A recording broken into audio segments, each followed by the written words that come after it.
कि दोस्तों अभी तक आप सियासत को सियासत की तरह चलते चले आए, लेकिन हमारे चूंकि वजूद का सवाल है, हमें सियासत को सियासत की तरह नहीं करना है, हमें इसे सियासत से ऊपर उठ के एक दीनी फरीजा की तरह करना है। चूंकि आपकी नस्लों की बका का सवाल है, आपकी मुस्तकबिल का सवाल है, अगर आप अब सीरियस नहीं हुए तो वक्त गुजर जाएगा।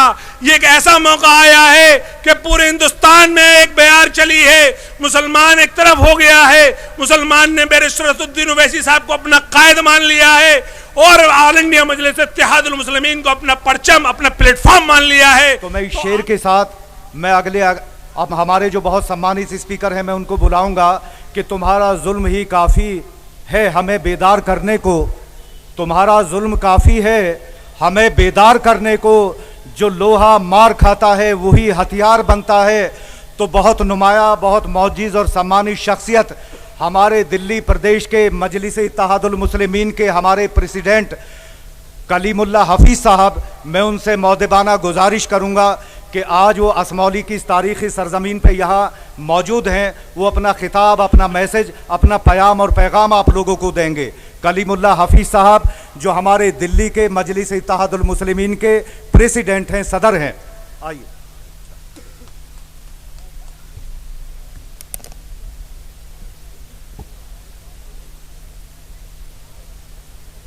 आज की महफिल की मुंतज़िमा कमेटी पूरे उत्तर प्रदेश मजलिस के निगरानी फरमा रहे हैदराबाद के पूर्व मेयर माजिद हुसैन अंसारी साहब, शेर महाराष्ट्र कौमी तर्जुमान ऑल इंडिया मजलिस इत्तेहादुल मुस्लिमीन वारिस पठान साहब, शकील अहमद अशरफी साहब, इस्लाम साहब, मेहताब चौहान साहब, शमीम अहमद तुर्क साहब और बहुत सारे मजलिस इत्तेहादुल मुस्लिमीन उत्तर प्रदेश के पदाधिकारी जिनको मैं नाम से नहीं जानता हूं, और शहबाजपुर कलां की वो गयूर अवाम जो अपनी दीवानगी और अपने हौसले का इतनी सख्त सर्दी और बारिश के बावजूद यहाँ खड़े रहने का सबूत पेश कर रही है, उन तमाम हजरात को मेरा इनकलाबी सलाम। दोस्तों, ऐसे सख्त मौसम में आप लोगों का यहाँ हाजिर रहना इस बात की ज़मानत है कि एक खामोश और एक ज़ोरदार दोनों इनकलाब उत्तर प्रदेश में ऑल इंडिया मजलिस इत्तेहादुल मुस्लिमीन के थ्रू आ चुके हैं और आप उसके और मैं सब हम शाहिद हैं।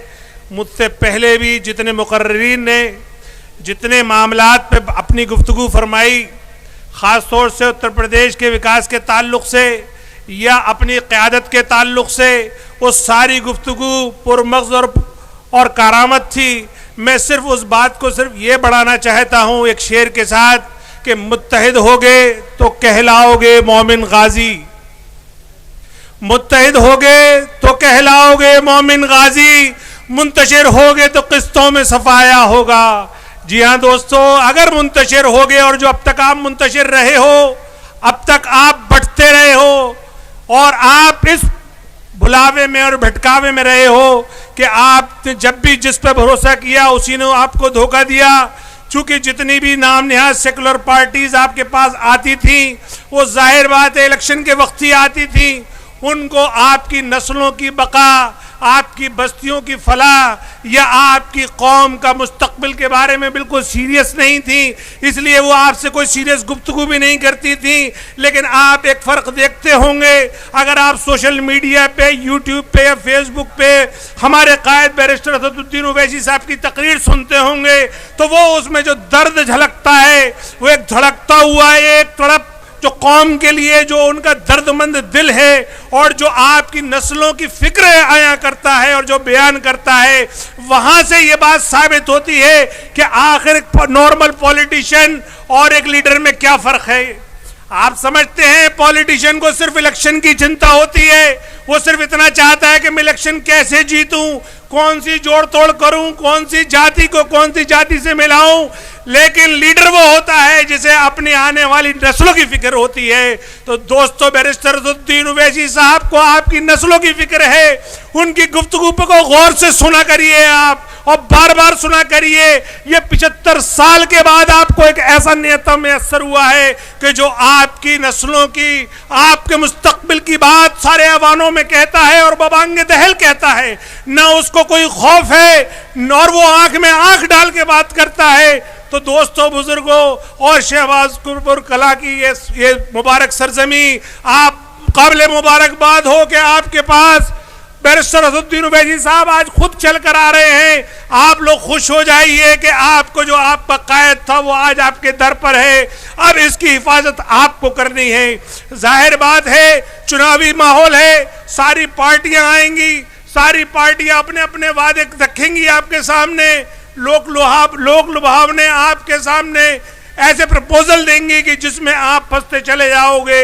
और सबसे बड़ी बात तो वो ये कहेंगी कि मुसलमानों, तुम मजलिस को वोट मत दे देना वरना कोई और जीत जाएगा।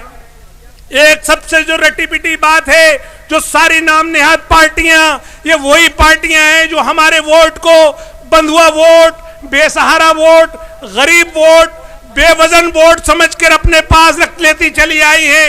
इसलिए वो हमें इस बात से हमेशा डराती रही है कि अरे मुसलमानों, तुम मुत्तहिद मत हो जाना वरना कोई और मुत्तहिद हो जाएगा। सच्ची बात यह है कि हम तो मुत्तहिद ना हुए, हम तो उनके नारे में आते रहे, लेकिन जिनका वो डर दिखाते रहे वो लोग मुत्तहिद भी हुए और उन्होंने उत्तर प्रदेश में भी सरकार बनाई, उन्होंने भारत में भी सरकार बनाई और हिंदुस्तान के बहुत सारे सूबों में सरकार बनाई। और हमें यही लॉलीपॉप दिया जाता रहा कि तुम मुत्तहिद मत हो जाना, अगर तुम मुत्तहिद हो गए तो कोई और मुत्तहिद हो जाएगा। तो दोस्तों, बुजुर्गों, मैं आपको दो बातें कह के आपकी उस तरफ तवज्जो दिलाना चाहता हूं कि जहां से नस्ल साजी होगी, जहां से बस्ती साजी होगी, जहां से कौम साजी होगी। मैं आपको एक आंकड़ा पेश करता हूं। आप जिस जिले के निवासी हैं, संबल, और संबल के बराबर में है बदायूं, इन दो जिलों में अगर आप स्कूल का आंकड़ा उठा के देखें तो अगर इस वक्त जो सबसे अच्छी स्कूल एजुकेशन है वो है सीबीएसई स्कूल। आपको सुन के हैरानी होगी कि जहां पे मुस्लिम आबादी बदायूं में भी 25% है और संबल में तो 40% से भी ज्यादा मुस्लिम आबादी है, लेकिन संबल में 20 सीबीएसई स्कूल हैं, बदायूं में 17 सीबीएसई स्कूल है। आपको सुनकर हैरानी यह होगी कि 17 सीबीएसई स्कूल में सिर्फ एक स्कूल मुसलमानों का है बदायूं में, जहां का मुसलमान झड़ के टूट कर मोहब्बत के साथ समाजवादी के साथ जाता है। इसी तरीके से पूरे संबल जिले में 20 सीबीएसई स्कूल है और 20 में सिर्फ 3 मुसलमानों के हैं, यानी टोटल आपके 37 स्कूल में सिर्फ 4 स्कूल मुसलमानों के हैं। और एक हुस्न इत्तफाक ये है कि जो बदायूं का अकेला सीबीएसई स्कूल है वो इत्तफाक से मैं चलाता हूं। मैं चूंकि सहसवान का ही रहने वाला हूं, बट मेरा सारा कारोबार और मेरी रिहाइश दिल्ली में है, इसलिए मेरे पास दिल्ली की जिम्मेदारी है। लेकिन मैं इसके थ्रू आपको यह समझाना चाहता हूं कि आपका सोशल स्टेटस क्या है, आपका तालीमी स्टेटस क्या है, आपकी हैसियत क्या है। जबकि दोनों जिलों में समाजवादी पूरी मेजॉरिटी से जीतती है, दोनों जिलों में मुसलमान एक तरफा होकर समाजवादी को लड़ाता है, लेकिन समाजवादी ने मुस्लिम इलाकों में जो बाकायदा एमएसडीपी या माइनॉरिटी कंसंट्रेटेड डिस्ट्रिक्ट के थ्रू जो स्कीम्स आई थी, पॉलिटेक्निक आए थे, डिग्री कॉलेज आए थे, इंटर कॉलेज आए थे, ये भी सब गैर मुस्लिम इलाकों में इन्होंने खामोशी से खिसका दिए। हमारे जो मुस्लिम नाम के जो समाजवादी के नेता थे, उनकी इतनी भी हिम्मत नहीं कि वो अपने जो जिम्मेदार हैं समाजवादी के उनसे बात भी कर सके। तो इसलिए दोस्तों, यही हाल कमोबेश मायावती का रहा और यही हाल उससे पहले कांग्रेस का रहा। तो अब हमें समझने की जरूरत है कि आखिर आज हम और आप मजलिस के नीचे क्यों खड़े हुए हैं। चूंकि मजलिस सिर्फ सियासी पार्टी नहीं है। मैं सिर्फ मजलिस के बारे में इतनी सी बात बता दूं कि ये सन 58 से इसका सफर शुरू हुआ हैदराबाद में। इसने सबसे पहले खिदमत के काम अंजाम दिए, अपने इलाकों में तालीम गाहें बनाई, अस्पताल बनाए, क्लिनिक बनाए, जब लोगों की खिदमतें की और लोगों के दिल जीते, तो लोगों ने इस तरीके से इनको नवाजा कि आज तक सन 58 के बाद वो अपनी कोई सीट कारपोरेटर की, एमएलए की आज तक नहीं हारे। तो दोस्तों, अब सवाल ये है कि जिस पार्टी का जैसा मुखिया होता है, जैसे काम करने उसे आते हैं, वैसी तरीके से वो हर जगह करता है। जिस तरीके से अभी समाजवादी के बारे में हमारे उत्तर प्रदेश के सदर शौकत अली साहब ने एक बड़ा अच्छा जुमला कहा था कि आधा पानी और आधा दूध। ऐसे माहौल वाले लोग, जाहिर बात है कि आपको क्या देंगे। अरे आपको तो अब अपना झंडा मिला है, और झंडा भी ऐसा मिला है जो काम करने वाला है। अगर आप अकबरुद्दीन ओवैसी साहब की सिर्फ एक असेंबली के आंकड़े उठा ले, उनके अपनी खुद की असेंबली में 12 स्कूल वो फ्री ऑफ कॉस्ट, बिल्कुल 5 स्टार लेवल के, केजी से लेके पीजी तक चलाते हैं। उसमें 12,000 बच्चे उनके अपनी एक कॉन्स्टिट्यूंसी के फ्री पढ़ते हैं। इसके अलावा उन्होंने हुकूमत तेलंगाना से जो काम कराए हैं वो तो ऐसे गैर मामूली हैं कि पूरे हिंदुस्तान में कहीं किसी सूबे में नहीं होते। उसमें सबसे बड़ा काम उन्होंने एक जो गरीब मुसलमानों के लिए 250 स्कूल बनाए हैं, उसमें आधे स्कूल लड़कियों के लिए हैं और आधे स्कूल लड़कों के लिए है। पूरे रिहायशी हैं, उनमें खाना रहना पीना सब फ्री है। तालीम भी दिल्ली के एजुकेशन के लेवल पे है।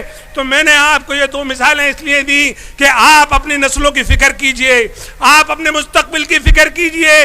इसमें कोई दो राय नहीं कि हालात संगीन है, हर तरफ से हमारी तरफ वार हो रहे हैं, चाहे वो धर्म संसद का मामला हो, चाहे वो अभी गिट ऐप पे जो एक ऐप सुल्ली ऐप भाई ऐप बनाया गया बुली ऐप, ऐसा मामला हो, या और बहुत सारे मामले हो, एनआरसी हो, सीए हो, हर तरीके से हमें इम्तिहान देना पड़ रहा है।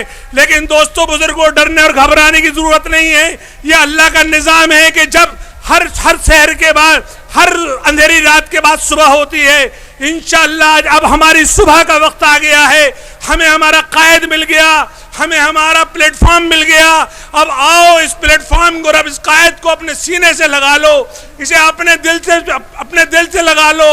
और मेरी बात आखिर में यही मैं कहूंगा आपसे कि दोस्तों, अभी तक आप सियासत को सियासत की तरह चलते चले आए, लेकिन हमारे चूंकि वजूद का सवाल है, हमें सियासत को सियासत की तरह नहीं करना है। हमें इसे सियासत से ऊपर उठ के एक दीनी फरीजा की तरह करना है।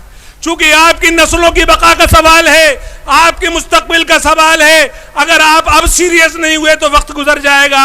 ये एक ऐसा मौका आया है कि पूरे हिंदुस्तान में एक बयार चली है, मुसलमान एक तरफ हो गया है। मुसलमान ने बैरिस्टर असदुद्दीन ओवैसी साहब को अपना कायद मान लिया है और ऑल इंडिया मजलिस इत्तेहादुल मुस्लिमीन को अपना परचम, अपना प्लेटफॉर्म मान लिया है। तो आओ असमोली की गयूर अवाम, शहबाजपुर कलां के इज्जतदार शहरियों, मेरी आपसे अदबन दरख्वास्त है कि इस झंडे को अपने सीने से लगा लो। ये सियासी जरूर है, लेकिन ये आपकी इज्जत और अवकार की निशानी है। क्योंकि जमहूरी निजाम में सिर्फ एक ही रास्ता है इज्जत पाने का कि सियासी तौर पर मुत्तहद हुई है। और चूंकि ये सियासी जमात है, ये बाकायदा चुनाव लड़ती है, बाकायदा संविधान में जो हमारा हक है, जो बाबा साहब भीमराव अम्बेडकर ने संविधान के थ्रू हर शहरी को हक दिया है कि वो चुनाव में जाए और पंजा आजमाई करे और अपने इत्तेहाद की नुमाइश करे, तो क्यों ना हम भी करें। तो मैं इस बात के लिए आपको मुबारकबाद देता हूं, मुंतज़मीन को मुबारकबाद देता हूं कि उन्होंने इतना बढ़िया जलसा कराया। इतनी ठंड और बारिश में भी आप लोग खड़े होकर मेरे जैसे आदमी की बात सुनते रहे। तो अब तो हम चूंकि हमारे सदर साहब बस पहुंचने ही वाले हैं, अब हम उनकी बात सुनेंगे। लेकिन मैं आखिर में आपसे 2 बात और कहता चलूं। एक तो ये कि आज जलसे के बाद आप घर खाली, ठीक, माफ कीजिए, मुझे बोलने दीजिए, जब आएंगे मैं नारा लगा दूंगा। बहरहाल मेरी बात पूरी हो चुकी है। मेरे सदर मोहतरम तशरीफ ला रहे हैं, जैसे वो आएंगे मैं आपसे नारे भी लगाऊंगा। लेकिन मैं उससे पहले जो बात कहना चाहता था वो सुन लीजिए कि इसको सियासत से ऊपर समझ के ये वक्त है, सियासत से ऊपर समझ के इस दौर को लेना है। आपको इसे दीनी फरीजा समझ के करना है। आज जलसे के बाद आप रोजाना 1 घंटा अपनी पार्टी को देंगे। इसको ये समझ के नहीं देंगे कि फला प्रत्याशी जीत रहा है या फला आदमी अच्छा है, फला आदमी बुरा है। अरे मजलिस इत्तेहादुल मुस्लिमीन का कोई भी कैंडिडेट आ जाए, आपको अपनी सियासी क़यादत को मजबूत करने के लिए, अपनी नस्लों को मजबूत करने के लिए उसके पीछे लग जाना है। उसे तन मन धन सब तरह से सपोर्ट करना है और सारे सारे डर और खौफ को पीछे फेंक देना है, क्योंकि इसी डर और खौफ ने आज हमें बुज़दिल बना दिया, आज हमें कमजोर बना दिया, आज हम सोचने तक के लायक नहीं रहे। मैं बहुत ही जो पढ़े लिखे लोग हैं, बहुत ही चुनिंदा लोग हैं, जब मैं उनसे बात करता हूं तो उनकी बात करते में उनको लरसते हैं और कहते हैं कलीम साहब कैसी बात करते हैं आप कैसे माइनॉरिटी हो गया, आप ये हिंदुस्तान में हुकूमत की बात करते हैं, आप कुव्वत की बात करते हैं। तब मैं उनसे कहता हूं अरे जाओ तुम हैदराबाद में जाके देखो, तेलंगाना में जाके देखो, वहां पे मुसलमान सिर्फ 12% है, लेकिन 12% के इत्तेहाद ने सारी हुकूमतों को अपने ताबे कर रखा है और वो जो चाहते हैं, जिस तरह चाहते हैं और जितनी संविधान की हमारे लिए मराहत है वो सब लेके रहते हैं। तो दोस्तों, अब हमारे बैरिस्टर साहब तशरीफ ले आए हैं, मैं अपनी बात को यही खत्म भी करूंगा। वाखिरु दावाना अल्हम्दुलिल्लाह रब्बिल आलमीन, और मैं स्टेज हवाले करूंगा मुंतज़मीन के। शुक्रिया।